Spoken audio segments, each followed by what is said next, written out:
Hey, what's going on, guys? This is Drew Hall from MMA Nati on Cincinnati.com. I'm going to be giving you guys the results, in case you missed it, of the Strikeforce Heavy Artillery card featuring Brett Rogers taking on Alistair Overeem. So let's go ahead from the main card and work all the way up to the main event.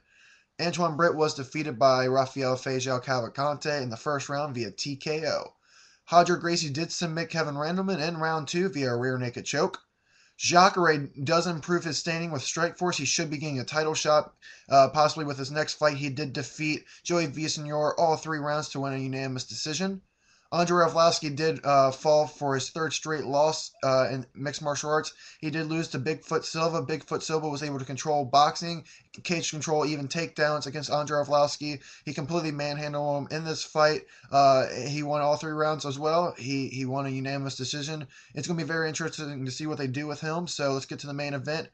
Alistair Overeem, Brett Rogers. I know a lot of people were commenting about my video saying that Brett Rogers was going to win this fight. I personally said that this was the most overmatched, mismatched fight since UFC 109 when Mark Coleman fought Randy Couture. I stick to my guns when I say that because Alistair Overeem did make quick work of Brett Rogers. He defeated him in the first round with a TKO. He did call out Fedor after the post-fight interview. So it's going to be a little interesting to see if Fedor can defeat Fabricio Verdum. If so, that match has to be made. But M1 Global obviously has their ties, and they want Fedor to fight the people that they want him to fight. They want to make sure that they give his reputation a good boost.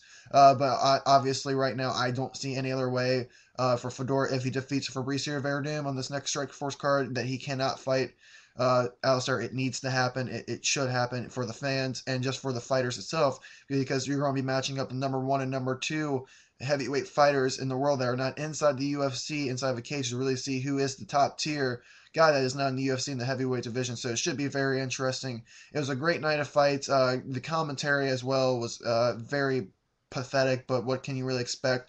It was Gus Johnson, Frank Shamrock, and Mauro Ranallo. Mauro Ranallo does indeed carry that weight on that team. Frank Shamrock, I know a lot of people were turning it off mute for that, so if you do have a chance, you might want to watch this fight with the mute on, just because you don't really learn too much from these guys. They really do show biasism, which is very unfair towards the fighters, but it's all right, I guess. I know I put mine on mute a couple of times just because of Frank Shamrock, so I'll let you guys decide with that. This is Drew Hall from Cincinnati Inquirer, Cincinnati.com for MMA Natty. Hope everybody has a good, safe night, and I'll be back for my UFC 114 quick predictions as well. I might even break some down for you guys. So, like I said before, everyone have a good, safe night. Take it easy.